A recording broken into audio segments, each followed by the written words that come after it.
ಕರ್ನಾಟಕ ರಾಜ್ಯ ಹೂವಾಡಿಗ ಮಹಾಸಭಾ ಮತ್ತು ಜಿಲ್ಲಾ ಹೂವಾಡಿಗ ಸಂಘ ರಿಜಿಸ್ಟರ್ ಚಿಕ್ಕಮಗಳೂರು ವತಿಯಿಂದ ಶ್ರೀ ಗುರು ಬಸವಾದಿಶರಣ ಹೂವಾಡಿಗ ಹೂಗಾರರ ಮಾದಯ್ಯನವರ 6ನೇ ವರ್ಷದ ಜಯಂತ್ಯೋತ್ಸವ ಹಾಗೂ ಈ ಒಂದು ಸಭೆಯ ಸಾನ್ನಿಧ್ಯವನ್ನು ವಹಿಸಿರ್ತಕ್ಕಂಥ ಪರಮ ಪೂಜ್ಯ ಶ್ರೀ ಗುರು ರಾಜೇಂದ್ರ ಶಿವಯೋಗಿಗಳ ಪಾದಾರವಿಂದಗಳಿಗೆ ಪಡಮಟ್ಟು ಪ್ರಾಸ್ತಾವಿಕವಾಗಿ ಮಾತನಾಡುವ ಸಂದರ್ಭದಲ್ಲಿ ನಮ್ಮ ಶೇಖರಪ್ಪನವರು ಹೂವಾಡಿಗ ಸಮುದಾಯದ ಬಗ್ಗೆ ಬಹಳ ವಿವರವಾಗಿ ಮಾತನಾಡಿದ್ದಾರೆ. ನಾನು ಈ ಸಂದರ್ಭದಲ್ಲಿ ನಮ್ಮ ಕರ್ನಾಟಕ ರಾಜ್ಯದ ನಾಡಿನ ಸಮಸ್ತ ಜನತೆಗೆ 12ನೇ ಶತಮಾನದ ಬಸವಾದಿ ಶಿವಶರಣರಲ್ಲೊಬ್ಬರಾಗಿರ್ತಕ್ಕಂಥ ಹೂಗಾರ ಮಾದಯ್ಯನವರ ಜಯಂತ್ಯೋತ್ಸವದ ಶುಭಾಶಯಗಳನ್ನು ಸಲ್ಲಿಸಲಿಕ್ಕೆ ಬಯಸ್ತಾ ಇದ್ದೇನೆ.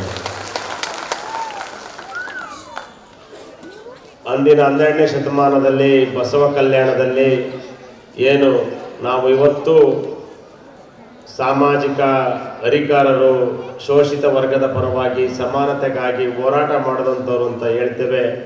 ಬುದ್ಧ, ಬಸವ, ಅಂಬೇಡ್ಕರ್ರು, ಕನಕದಾಸರು ಆ ಸಾಲಿನಲ್ಲಿ ಈ ಒಂದು ಹೂವಾಡಿಗ ಹೂಗಾರರ ಮಾದಯ್ಯನವರು ಸಹ 12ನೇ ಶತಮಾನದಲ್ಲಿ ಸಮಾನತೆಗಾಗಿ ಹೋರಾಟವನ್ನು ಮಾಡಿದವರು. ಭಾಳ ಅಂದಿನಿಂದ ಇಂದಿನವರೆಗೂ ಭಾರತ ದೇಶ ವೈವಿಧ್ಯತೆಯನ್ನು ಹೊಂದಿರತಕ್ಕಂಥ ದೇಶ, ವಿವಿಧ ಸಮಾಜಗಳನ್ನು ಹೊಂದಿರತಕ್ಕಂಥ ದೇಶ. ಅಂತಹ ಸಂದರ್ಭದಲ್ಲಿ 12ನೇ ಶತಮಾನದಲ್ಲಿ ಬಸವಾದಿ ಶರಣರ ಜೊತೆ ಅನುಭವ ಮಂಟಪದ ಒಬ್ಬರು ಸದಸ್ಯರಾಗಿ ಮಾದಯ್ಯನವರು ಸೇವೆಯನ್ನು ಮಾಡಿದರು. ಅದರಲ್ಲೂ ಹೂವಾಡಿಗರು ಅಂತೇಳಿದರೆ, ಹೂಗಾರರು ಅಂತೇಳಿದರೆ ಹೂವನ್ನು ಬೆಳೆದು ಹೂವನ್ನು ಮಾರುವವರಿಗೆ ಹೂಗಾರರು ಅಂತ ಕರಿತಾ ಇದ್ರು. ಈ ಹೂಗಾರ ಸಮಾಜ, ಹೂವಾಡಿಗರ ಸಮಾಜ ಸುಮಾರು ಒಂದು 10-12 ಒಳಪಂಗಡಗಳನ್ನು ಹೊಂದಿದೆ. 10-12. ನಾನು ಈ ಸಂದರ್ಭದಲ್ಲಿ ಒಂದು ಮಾತನ್ನು ಹೇಳಲಿಕ್ಕೆ ಬಯಸ್ತೇನೆ. ಏನು ಈ ಮಹಾಪುರುಷರ ಹೆಸರನ್ನ ಹೇಳಿದೆ ನಾನು, ಇವರು ಯಾರು ಒಂದು ಸಮಾಜಕ್ಕೆ ಸೀಮಿತವಾದವರಲ್ಲ. ಎಲ್ಲ ಮಹಾಪುರುಷರು, ಅದು ಮಾದಯ್ಯನವರು ಸೇರಿಸಿ ಇವರೆಲ್ಲರೂ ಒಂದು ಧರ್ಮಕ್ಕೆ ಸೇರಿದವರಲ್ಲ. ಇವರೆಲ್ಲರೂ 12ನೇ ಶತಮಾನದಿಂದ ಇಲ್ಲಿವರೆಗೂ ಇವರೆಲ್ಲ ಸಮಾಜದ ಶೋಷಿತ ವರ್ಗದ ಧ್ವನಿಯಾಗಿ ಸಮಾನತೆಗಾಗಿ ಹೋರಾಟವನ್ನು ಮಾಡಿ ಅವರ ತಮ್ಮ ಜೀವನವನ್ನೇ ಈ ಒಂದು ಶೋಷಿತ ವರ್ಗದವರ ಪರವಾಗಿ ಮುಡುಪಾಗಿಟ್ಟಕ್ಕಿದ್ದಕ್ಕೆ ಇವತ್ತು ಸುಮಾರು 8-10 ಶತಮಾನ ಕಳೆದರೂ ಸಹ ಅವರ ಹೆಸರು ಇವತ್ತು ನಿಮ್ಮ ನಡುವೆ ಶಾಶ್ವತವಾಗಿ ಉಳಿಲಿಕ್ಕೆ ಸಾಧ್ಯವಾಗಿದೆ ಅಂತ ಹೇಳಲಿಕ್ಕೆ ಬಯಸ್ತಾ ಇದ್ದೇನೆ. ಅಂದಿನ 12ನೇ ಶತಮಾನದ ಬಸವಣ್ಣನವರ ಪೂಜೆಗೆ ಪತ್ರೆ ಹೂವುಗಳನ್ನು ತರುವಂಥ ಕೆಲಸವನ್ನು ಶರಣ ಮಾದಯ್ಯನವರು ಮಾಡ್ತಾ ಇದ್ರು. ಅವತ್ತು ಇದ್ದಂಥ ಅನುಭವ ಮಂಟಪದಲ್ಲಿ ಒಂದೇ ಇದ್ದಿದ್ದು ಕಾಯಕವೇ ಕೈಲಾಸ ಅಂತೇಳಿ. ಕಾಯಕವೇ ಕೈಲಾಸ ಅಂತ, ಕಾಯಕವೇ ಕೈಲಾಸ ಅಂತೇಳಿದ್ರೆ ಅವತ್ತು ಯಾರ್ಯಾರು ಯಾವ್ಯಾವುದು ಕಾಯಕವನ್ನು ಮಾಡ್ತಾ ಇದ್ರು ಅವರೆಲ್ಲರೂ. ಅವತ್ತು ಯಾರ್ಯಾರಿದ್ರು? ಹೂವಾಡಿಗರ ಮಾದಯ್ಯ, ಮಾದಿಗರ ಅರಳಯ್ಯ, ಒಕ್ಕಲಿಗರ ಮುದ್ದಣ್ಣ, ಅಂಬಿಗರ ಚೌಡಯ್ಯ, ಇವರೆಲ್ಲ ಅವತ್ತು ಅನುಭವ ಮಂಟಪದ ಸದಸ್ಯರಾಗಿ ಕೆಲಸವನ್ನು ಮಾಡಿದ್ದಾರೆ. ಬಸವಣ್ಣನವರು ಅವತ್ತು 12ನೇ ಶತಮಾನದಲ್ಲಿ ಏನು ಹೇಳ್ತಾರೆ? ಇವನ್ಯಾರವ ಇವನ್ಯಾರವ ಇವನ್ಯಾರವ ಎಂದೆನ್ನದಿರಯ್ಯ, ಇವನಮ್ಮವ ಇವನಮ್ಮವ ಇವನಮ್ಮವ ಎಂದೆನ್ನಿರಯ್ಯ, ಕೂಡಲ ಸಂಗಮ ದೇವ ಅಂತಾರೆ. ಎಲ್ಲರನ್ನೂ ಒಟ್ಟಾಗಿ ಒಂದೇ ವೇದಿಕೆಯಲ್ಲಿ ತಗೊಂಡು ಹೋಗ್ಬೇಕು ಅನ್ನೋ ಒಂದು ಕೆಲಸವನ್ನು ಬಸವಣ್ಣನವರು ಮಾಡ್ತಾರೆ. ಕನಕದಾಸರು ತಮ್ಮ ದಾಸರ ವಾಣಿನಲ್ಲಿ ಏನು ಹೇಳ್ತಾರೆ? ಈಗ ಪ್ರಾಸ್ತಾವಿಕವಾಗಿ ಹೇಳೋ ಸಂದರ್ಭದಲ್ಲಿ ಹೇಳಿದರು.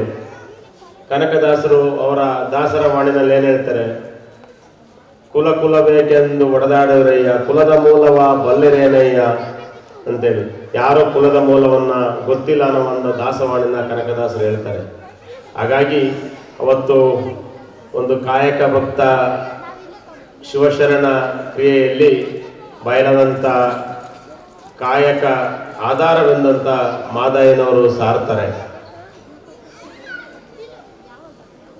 ಮಾದಯ್ಯನವರ ಗುರುಗಳಾಗಿರ್ತಕ್ಕಂಥ ಗುರು ಸಕಲೇಶ ಮಾಧವ ಭೀಮಕವಿಯವರು ಒಂದು ಅವರ ಪುರಾಣದಲ್ಲಿ ಅವರು ಹೇಳ್ತಾರೆ, ಒಂದು ವಚನವನ್ನ ಆ ಸಂದರ್ಭದಲ್ಲಿ ಬರೆದಿದ್ದಾರೆ. ಅದನ್ನು ಈ ಸಂದರ್ಭದಲ್ಲಿ ಹೇಳಲಿಕ್ಕೆ ಬಯಸ್ತಾ ಇದ್ದೇನೆ. ಪರಮಶಿವಲಿಂಗನ ಕ್ರಿಯೆ ಬೆರೆಸಿ ಕಾಂತ್ರಯದಳು ತತ್ವ ಮನೋನಿಷ್ಠ ಒಂದು ಗುರುಲಿಂಗ ಜಂಗಮದ ಪರಿಚರಣದ ಭಕ್ತಿ ರವೆಗಳು ಸರಸನಾದ ಸುಖಾಮೃತದಳು ಹೊರಕೆ ತೋಳಾಪುತ ತತ್ವ ಜ್ಞಾನದಲ್ಲಿ ಅಂತೇಳಿ ಅವತ್ತು ಬಸವಣ್ಣನವರ ಸಂಪುಟದಲ್ಲಿ 46ನೇ ಇದರಲ್ಲಿ ಈ ವಾಕ್ಯವನ್ನು ಬರೆದಿದ್ದಾರೆ. ಹೀಗಾಗಿ ಏನು ಶಿವಶರಣರ ಕಾಯಕ ಯೋಗ ಮತ್ತು ದಾಸೋಹಿಗಳಾಗಿರ್ತಿದ್ರು, ಅವರ ಸೇವೆಯನ್ನು ಮಾಡಿದಂಥವರು. ಹಾಗಾಗಿ ನಾವು ನೀವೆಲ್ಲ ಇವತ್ತು ಈ ಶಿವಶರಣರ ಜಯಂತಿ ದಿವಸ ಭಾಗವಹಿಸುವಂಥ ಸಂದರ್ಭ ಸಿಕ್ಕಿದ್ದು ನಿಮ್ಮೆಲ್ಲರ ಪುಣ್ಯ. ಈಗಾಗಲೇ ಈ ಶರಣ ಮಾದಯ್ಯನವರ ಜಯಂತಿ ಮುಖಾಂತರ ಬಹುಶಃ ನಿಮ್ಮಲ್ಲೂ ಒಂದು 8-10 ಉಪಪಂಗಡಗಳಿದ್ದಾವೆ. ಅವೆಲ್ಲ ಉಪಪಂಗಡಗಳು ಒಗ್ಗಟ್ಟಾಗಿ ಈ ಜಯಂತಿಯನ್ನು ಮಾಡ್ತಾ ಇರ್ತಕ್ಕಂಥದ್ದು ಸಂತೋಷ. ನೀವು ಬಿಡಿ ಬಿಡಿಯಾಗಿ ಯಾವುದೇ ಹೋರಾಟ ಮಾಡಿದ್ರೂ ಅದಕ್ಕೆ ಶಕ್ತಿ ಇರಲ್ಲ. ಹಾಗಾಗಿ ಈ ರೀತಿಯ ಎಲ್ಲ ಉಪಪಂಗಡಗಳು ಸೇರಿ ಮಾದಯ್ಯನವರ ಜಯಂತಿಯ ಮುಖಾಂತರ ಈ ರೀತಿ ಒಗ್ಗಟ್ಟಾಗಿ ನೀವು ಹೊರಟಿದ್ರೆ ನಿಮ್ಮ ಸಮಾಜದ ಏಳಿಗೆಗೆ ಖಂಡಿತ ಗೌರವ ಯಾವುದೇ ಸರ್ಕಾರ ಇದ್ರೂ ಕೊಡ್ತದೆ ಅನ್ನೋ ಒಂದು ಮಾತನ್ನ ಈ ಸಂದರ್ಭದಲ್ಲಿ ಹೇಳ್ತಾ, ಅನಂತನ ಹುಣ್ಣಿಮೆ ದಿನ ಈ ಒಂದು ಶರಣ ಮಾದಯ್ಯನವರ ಜಯಂತಿ ಬರ್ತದೆ. ಖಂಡಿತ ನಾವು ನಿಮ್ಮೆಲ್ಲರ ಜವಾಬ್ದಾರಿತ ಒಬ್ಬ ಶಾಸಕನಾಗಿ ನಮ್ಮ ನೆಚ್ಚಿನ ಮುಖ್ಯಮಂತ್ರಿಗಳು, ಅದರಲ್ಲೂ ಹಿಂದುಳಿದ ವರ್ಗಗಳ ಅಲ್ಪಸಂಖ್ಯಾತರ ಶೋಷಿತ ವರ್ಗದ ಧ್ವನಿಯಾಗಿರ್ತಕ್ಕಂಥ ಸನ್ಮಾನ್ಯ ಮುಖ್ಯಮಂತ್ರಿಗಳಾಗಿರ್ತಕ್ಕಂಥ ಸಿದ್ದರಾಮಯ್ಯ ಸಾಹೇಬ್ರ ಹತ್ರ ಏನು ನೀವು ಮನವಿ ಕೊಟ್ಟಿದ್ದೀರಿ ಅದನ್ನು ನಮ್ಮ ಮಾಜಿ MLCಗಳಾಗಿರ್ತಕ್ಕಂಥ ಗಾಯತ್ರಿ ಶಾಂತೇಗೌಡರ ಜೊತೆ ಹೋಗಿ ಅದನ್ನು ಪ್ರಸ್ತಾಪ ಮಾಡಿ, ಎಲ್ಲರದ್ದು ಹಲವಾರು ಶರಣರ ಜಯಂತಿಯನ್ನು ಸರ್ಕಾರ ಮಾಡ್ತಾ ಇದೆ. ಅದೇ ರೀತಿ ಸೆಪ್ಟೆಂಬರ್ 29ನೇ ತಾರೀಕು ಬಸವಾದಿ ಶರಣ ಹೂವಾಡಿಗ ಮಾದಯ್ಯನವರ ಹುಟ್ಟಿದ ಹಬ್ಬದ ದಿವಸ ಸರ್ಕಾರದಿಂದ ಈ ಜಯಂತಿಯನ್ನು ಆಚರಿಸಬೇಕು ಅನ್ನೋ ಒಂದು ಒತ್ತಾಯವನ್ನು ಮುಖ್ಯಮಂತ್ರಿಗಳು ಮಾಡ್ತೇವೆ ಅನ್ನೋ ಒಂದು ಮಾತನ್ನು ಸಹ ಈ ಸಂದರ್ಭದಲ್ಲಿ ಹೇಳ್ತಾ, ಈಗಾಗಲೇ ಮನವಿನಲ್ಲಿ ನೀವು ಹೇಳಿದಂತೆ ಕಳೆದ ಸರ್ಕಾರ ಚುನಾವಣಾ ಪೂರ್ವದಲ್ಲಿ ತುರ್ತಾಗಿ ಕೆಲವು ಸಮಾಜದ ಅಭಿವೃದ್ಧಿ ನಿಗಮಗಳನ್ನು ಘೋಷಣೆ ಮಾಡಿದರು. ಯಾವುದೇ ಸರ್ಕಾರ ಯಾವುದೇ ವ್ಯಕ್ತಿನ ಈ ಸಂದರ್ಭದಲ್ಲಿ ದೂರ್ತಾ ಇಲ್ಲ. ಆದರೆ ಯಾವುದೇ ಸರ್ಕಾರ ಇರಲಿ, ಅದನ್ನು ಒಂದು ಸಮಾಜದ ಅಭಿವೃದ್ಧಿ ಮಂಡಳಿಯನ್ನು ಮಾಡುವ ಸಂದರ್ಭದಲ್ಲಿ ಅದರ ಪೂರ್ವಾಪರ ಯೋಚನೆ ಮಾಡಿ ಅದಕ್ಕೆ ಎಲ್ಲ ವ್ಯವಸ್ಥಿತ ರೀತಿಯಲ್ಲಿ ಆ ಬೋರ್ಡಿಗೆ ಮಾಡಿ ನಂತರ ಘೋಷಣೆ ಮಾಡಬೇಕಾಗಿತ್ತು. ಆದರೆ ಆತುರಾತುರವಾಗಿ ಏನು ಅದು ಹೂವಾಡಿಗ ಸಮುದಾಯದ ಒಂದು ಅಭಿವೃದ್ಧಿ ಮಂಡಳಿಯನ್ನು ಘೋಷಣೆ ಮಾಡಿದ್ದಾರೆ. ಆದರೆ ಅದಕ್ಕೆ ಇನ್ನೂ ಮಾನ್ಯತೆಯೂ ನೀಡಿಲ್ಲ ಮತ್ತು ಯಾವುದೇ ಅನುದಾನವೂ ನೀಡಿಲ್ಲ. ಆದರೆ ನಾವು ಮುಂದಿನ ದಿನಗಳಲ್ಲಿ, ಈಗ ನಿಮಗೆಲ್ಲರಿಗೂ ಗೊತ್ತಿದೆ, ಚುನಾವಣಾ ಪೂರ್ವದಲ್ಲಿ ಈಗ ಹಾಲಿ ಮುಖ್ಯಮಂತ್ರಿ ಆಗಿರ್ತಕ್ಕಂಥ ಸನ್ಮಾನ್ಯ ಸಿದ್ದರಾಮಯ್ಯನವರು ಮತ್ತು ಉಪಮುಖ್ಯಮಂತ್ರಿಗಳಾಗಿರ್ತಕ್ಕಂಥ DK ಶಿವಕುಮಾರ್ ಸಾಹೇಬರು ಚುನಾವಣಾ ಪೂರ್ವದಲ್ಲಿ 5 ಗ್ಯಾರಂಟಿಗಳನ್ನು ಘೋಷಣೆ ಮಾಡಿ ಅಧಿಕಾರಕ್ಕೆ ಬಂದ 100 ದಿನದಲ್ಲಿ 4 ಗ್ಯಾರಂಟಿಗಳನ್ನು ಮಹಿಳೆಯರಿಗಾಗಿ ಹೆಚ್ಚು, ನೀವೆಲ್ಲ ಇಲ್ಲಿ ಮಹಿಳೆಯರೇ ಹೆಚ್ಚಿರೋದ್ರಿಂದ ಈ ಒಂದು ಮಾತನ್ನು ಹೇಳ್ತಾ ಇದ್ದೇನೆ.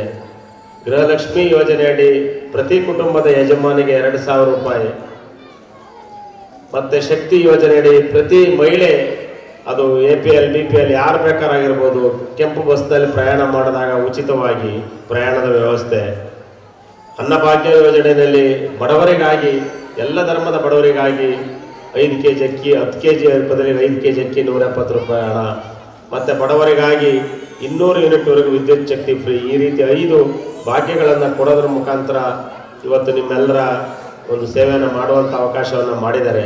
ಇಂಥ ಸಂದರ್ಭದಲ್ಲಿ ಆದ್ರೂ ಏನು ತಾವು ಅಭಿವೃದ್ಧಿ ಏನು ನಮ್ಮ ಹೂಗಾರರ ಸಮುದಾಯದ ಅಭಿವೃದ್ಧಿ ಮಂಡಳಿ ಹೇಳಿದಿರಿ, ಅದನ್ನು ತಕ್ಷಣ ಅದಕ್ಕೆ ಜೀವವನ್ನು ಕೊಡುವಂಥ ಕೆಲಸವನ್ನು ಮಾಡಬೇಕು ಅನ್ನೋ ಒಂದು ಒತ್ತಾಯವನ್ನು ಸಹ ಮಾನ್ಯ ಮುಖ್ಯಮಂತ್ರಿಗಳಲ್ಲಿ ಮಾಡ್ತೇವೆ ಅನ್ನೋ ಒಂದು ಭರವಸೆನ ಈ ಸಂದರ್ಭದಲ್ಲಿ ನಿಮಗೆ ಕೊಡ್ತಾ, ಮುಂದಿನ ದಿನಗಳಲ್ಲಿ ನಿಮ್ಮ ಈ ಎಲ್ಲರ ಒಗ್ಗಟ್ಟು, ಈ ಜಯಂತಿ ಮತ್ತು ಈ ಮಾದಯ್ಯನವರ ವಿಚಾರಧಾರೆಗಳನ್ನು ಶಿವಶರಣರ ಬಸವಾದಿ ಶರಣರವರು ಅವರು ಕಾಯಕವೇ ಕೈಲಾಸ ಅಂತ ಏನು ಹೇಳಿದ್ದಾರೆ ಅದನ್ನು ನೀವು ನಿತ್ಯ ಮಾಡ್ತಾ ಇದ್ದೀರಿ.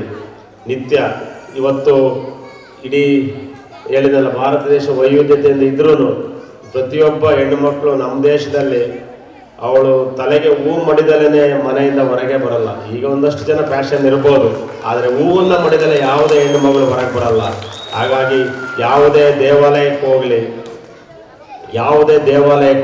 ಯಾವುದೇ ಧರ್ಮದ ದೇವಾಲಯಕ್ಕೆ ಹೋಗಲಿ, ಅಲ್ಲಿ ನಿಮ್ಮ ಸೇವೆ ಅಗತ್ಯವಾಗಿರ್ತದೆ. ನೀವು ಕಟ್ಟುವ, ನೀವು ಮಾರುವ ಹೂವನ್ನು ಆ ಒಂದು ದೇವಾಲಯದ ಶಿವ ಇರ್ಬೋದು, ಈಶ್ವರ ಇರ್ಬೋದು, ವಿಷ್ಣು ಇರ್ಬೋದು, ಅಥವಾ ಯಾವುದೇ ಕಾಳಿಕಾಂಬ ಇರ್ಬೋದು, ಎಲ್ಲ ದೇವರ ಮುಡಲಿಗೆ ಸೇರುವುದು ನೀವು ಕಷ್ಟಪಟ್ಟು ಕಟ್ಟಿ ಕೊಟ್ಟಂಥ ಹೂವು ಅಂತ ಹೇಳಲಿಕ್ಕೆ ಹೇಳ್ತಿದ್ದೇನೆ. ಹಾಗಾಗಿ ಆ ರೀತಿ ದೇವರ ಹತ್ತಿರಕ್ಕೆ, ದೇವರ ಬಳಿಗೆ ತಲುಪಿಸುವಂಥ ಒಂದು ಶ್ರೇಷ್ಠವಾದಂಥ ಜಾತಿನಲ್ಲಿ ತಾವು ಹುಟ್ಟಿದಿರಿ. ಹಾಗಾಗಿ ನಿಮಗೆ ಅದರ ಬಗ್ಗೆ ಅಭಿಮಾನ ಇರಲಿ ಅಂತೇಳಿ ಈ ಸಂದರ್ಭದಲ್ಲಿ ಹೇಳ್ತಾ, ನಿಮ್ಮ ಜೊತೆ ಈಗಾಗಲೇ ಏನು ಮನವಿ ಪತ್ರದಲ್ಲಿ ತಿಳಿಸಿದಂತೆ ರತ್ನಗಿರಿ ರಸ್ತೆಯಲ್ಲಿ ನಿವೇಶನದ ಹೇಳಿದಿರಿ.